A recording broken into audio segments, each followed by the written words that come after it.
रामकृष्ण हरी माझ्या मित्र आणि मैत्रिणींनो, मागच्या काही महिन्यांपासून तुम्ही पण काही गोष्टी अनुभवत आहात का? एखादी विचित्र गोष्ट तुम्हाला सतत जाणवत आहे का? की जसं की पैसा येत आहे परंतु तो टिकतच नाही आहे. काम तर भरपूर करत आहोत परंतु त्या मोबदल्यामध्ये तेवढा पैसा मिळतच नाही आहे. आणि काही लोकांच्या जीवनामध्ये तर कर्जाचा डोंगर दिवसेंदिवस वाढतच चाललेला आहे. अचानक खर्च वाढत आहे आणि जिथे पैसा येण्याची शक्यता दिसत आहे तिथे अचानक काही अडथळे निर्माण होत आहेत, अडचणी येत आहेत. आणि कधी कधी तर अशी परिस्थिती निर्माण होत आहे की तुमच्या मनामध्ये अचानक प्रश्न येत आहे की माझ्यासोबतच हे का घडत आहे. तर मित्रांनो, ही फक्त तुमचीच गोष्ट नाही आहे, तर आज हजारो नाही तर लाखो लोकांच्या जीवनामध्ये हे प्रश्न निर्माण झालेले आहेत किंवा हे प्रश्न त्यांना सतावत आहेत. त्यांच्या जीवनामध्ये आर्थिक संघर्ष वाढत चाललेला आहे.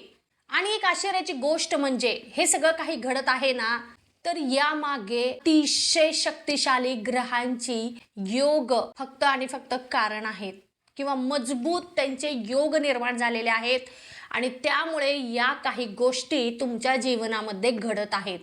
आकाशामध्ये तयार झालेले काही ग्रहयोग हे काही लोकांच्या जीवनामध्ये आर्थिक अडचणी निर्माण करत आहेत, आर्थिक संघर्ष निर्माण करत आहेत आणि विशेष करून आर्थिक परिस्थितीवर मोठा प्रभाव टाकत आहेत. आणि म्हणूनच आपण आजच्या व्हिडिओमध्ये जाणून घेणार आहोत की अचानक आर्थिक अडचणी का निर्माण झालेल्या आहेत, अचानक कर्ज का वाढत आहे, नेमकं यामागे कारण काय आहे, कोणती गोष्ट गूढ गोष्ट दडलेली आहे, हे सगळं काही आज आपण जाणून घेणार आहोत. आणि सगळ्यात महत्त्वाचं म्हणजे या सगळ्या अडचणींमधून बाहेर पडण्यासाठी कोणते उपाय करावेत हे पण आज आपण पाहणार आहोत. या परिस्थितीतून बाहेर कसे पडावे हे पण मी तुम्हाला सांगणार आहे आणि त्यासाठी तुम्हाला हा माझा व्हिडिओ शेवटपर्यंत नक्की पाहायचा आहे. आता आर्थिक संकट वाढत आहेत, त्याच्या मागे काही कारणे आहेत. आता पहिलं कारण म्हणजे शनीचा कठोर प्रभाव. म्हणजे शनी ग्रह जो आहे तो सर्वांना माहितीच आहे की कर्मफळदाता आहे, न्यायाचा देवता आहे. मग जेव्हा शनी ग्रह हा तुमच्या आयुष्यावर प्रभाव टाकत असतो तेव्हा तो काही अशा परिस्थिती निर्माण करत असतो की त्यामुळे तुम्ही जास्तीत जास्त अडचणींना तोंड द्यावं असं काहीतरी तो परिस्थिती म्हणा किंवा घटना तयार करत असतो किंवा निर्माण करत असतो.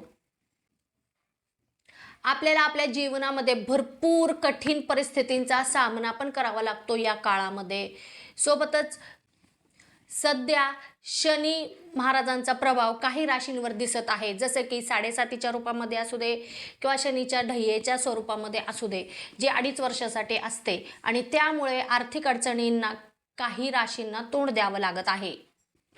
आणि या शनीच्या प्रभावामुळेच तुमच्या जीवनामध्ये या गोष्टी घडत आहेत, जसं की मेहनत तुम्ही खूप करता परंतु तुम्हाला हवे तेवढा त्याचा मोबदला मिळत नाही आहे, पैसा मिळत नाही आहे किंवा पैसे येत आहेत परंतु ते साठत नाही आहेत, ते कुठे निघून जातात हे कळत नाही आहे, खर्च पण तेवढ्याच प्रमाणामध्ये येत आहेत. नोकरी किंवा व्यवसायामध्ये तुम्हाला पाहिजे तेवढं यश मिळत नाही आहे, कर्ज वाढत आहे, कर्ज मिटवण्यासाठी तुम्ही अजून कर्ज घेत आहात, म्हणजे कर्जाचा बोजा वाढत चाललेला आहे. आणि म्हणूनच खूप लोकांना असा प्रश्न पडलेला आहे की मी एवढी मेहनत करत आहे पण त्याचं मला फळ का मिळत नाही आहे, आर्थिक मला स्रोत तेवढे का उपलब्ध होत नाही आहेत किंवा पैसा का मिळत नाही आहे मला तेवढा. हा प्रश्न खूप लोकांना पडलेला आहे, तुम्हाला पण नक्कीच पडलेला आहे.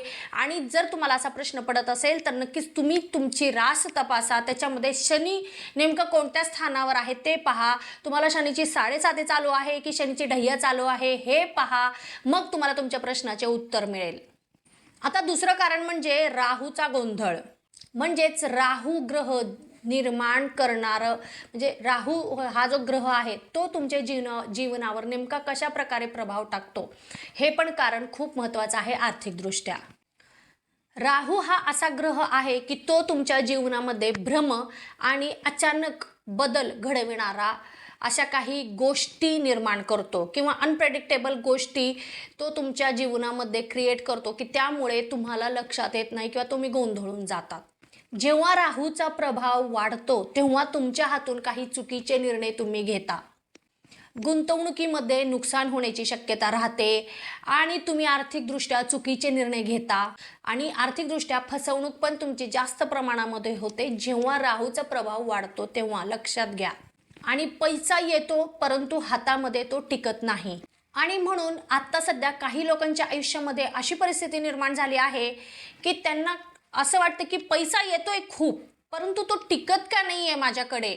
हा प्रश्न जर तुम्हाला निर्माण झाला असेल तर नक्कीच तुम्ही तुमच्या सध्या कुंडलीमध्ये असेल, तुमच्या जन्मकुंडलीमध्ये असेल किंवा सध्या ग्रहांचं गोचर जर पाहिलं तर राहू तुमच्या कुठल्या स्थानामध्ये आहे ते पण तुम्हाला पाहावं लागेल. मग लक्षात येईल की तुमच्यासोबत असं सगळं का घडत आहे. आता केतूचा तुटवडा निर्माण करणारा प्रभाव, तिसरा जो प्रभाव आहे तो केतू महाराज नेमकं तुमच्या जीवनावर कसा प्रभाव पाडतात आर्थिकदृष्ट्या. केतूला सहजा आध्यात्मिक ग्रह असं समजलं जातं, आध्यात्मिक गोष्टी निर्माण करणारा ग्रह असं आपण समजतो. परंतु केतू महाराज पण कधी कधी काय करतात, तुमच्या जीवनावर असा प्रभाव पाडतात की त्यामुळे तुमच्या आयुष्यामध्ये अचानक अडचणी निर्माण होतात, अडथळे निर्माण होतात आणि काही गोष्टींचा तुटवडा तुम्हाला भासू शकतो. केतूचा प्रभाव वाढला की तुमची आर्थिक स्थिरता जी आहे ती कमी होते, कोणत्याही कामामध्ये तुमचं मन लागत नाही, तुमचं अचानक नुकसान होतं आणि तुमची प्रगती थांबते. आणि म्हणूनच काही लोकांना असं वाटेल की जिथे प्रगती होणार होती माझी तिथे अचानकपणे का अडथळे निर्माण झालेले आहेत. तर तुम्ही तुमच्या जन्मकुंडलीमध्ये नेमकं केतू कुठे आहे ते तपासा, केतूचं स्थान कोणत्या घरामध्ये आहे, सध्या ग्रहांच्या गोचराप्रमाणे पण केतू कोणत्या स्थानामध्ये आहे हे पण तुम्ही तपासा. मग तुमच्या लक्षात येईल की असं का होत आहे. आता आर्थिक अडचणी तुम्हाला आहेत तर ते कमी करण्यासाठी मी काही उपाय तुम्हाला सांगते, ते जर तुम्ही मनापासून केले तर नक्कीच तुम्हाला त्याचे चांगले परिणाम पाहायला मिळतील. जसं पहिला उपाय आहे, प्रत्येक शनिवारी तुम्हाला शनीच्या मंदिराला जावे लागणार आहे आणि तिथे तिळाच्या तेलाचा दिवा लावावा लागणार आहे. दर शनिवारी किंवा दर अमावस्येला तुम्ही गरिबांना अन्नदान करा, म्हणजे शनीचा जो वाईट प्रभाव आहे तो कमी होईल. दररोज सकाळी तुम्हाला ओम श्री महालक्ष्मी नमः हा मंत्र 108 वेळा म्हणायचा आहे किंवा जप करायचा आहे. त्यामुळे तुमचं जे आर्थिक ऊर्जा आहे ती सकारात्मक राहणार आहे आणि वाढ पण होईल. आणि चौथा उपाय म्हणजे तुम्ही तुमच्या घरामध्ये लक्ष्मी आणि कुबेराची नित्यपूजा करत राहा, म्हणजे धनसंचय करण्यामध्ये तुम्ही सफल असणार आहात किंवा धनसंचय वाढेल. आणि उपाय पाचवा आणि शेवटचा आहे की दर मंगळवारी किंवा शनिवारी तुम्ही हनुमान चालीसाचं पठण करा. यामुळे राहू, केतू, शनी हे ग्रह शांत होतात आणि पॉझिटिव्ह फळे देण्यासाठी ते तुम्हाला भाग पडतात. आणि सगळ्यात शेवटी म्हणजे हे उपाय करण्यासाठी तुम्हाला विश्वास ठेवावा लागणार आहे, कारण जर तुम्ही विश्वास ठेवला तरच हे ग्रह तुमच्यावर भाग्याची कृपा करतील. आता यामधील नेमकी कोणती गोष्ट तुमच्यासोबत घडत आहे हे तुम्ही विचार करा, त्याच्यावरचे उपाय तुम्ही करा. नक्कीच तुम्हाला आर्थिकदृष्ट्या चांगले फळे पाहायला मिळतील. तुम्हाला जर ही माझी माहिती आवडली असेल तर लगेच चॅनलला सबस्क्राईब करा, व्हिडिओला लाईक करा आणि जास्तीत जास्त लोकांपर्यंत व्हिडिओ शेअर करा. आणि तुमचे जर काही प्रश्न असतील तर नक्कीच मला विचारू शकतात. आता आपण भेटणार आहोत पुढच्या व्हिडिओमध्ये. तोपर्यंत ओम नमः शिवाय, हर हर महादेव.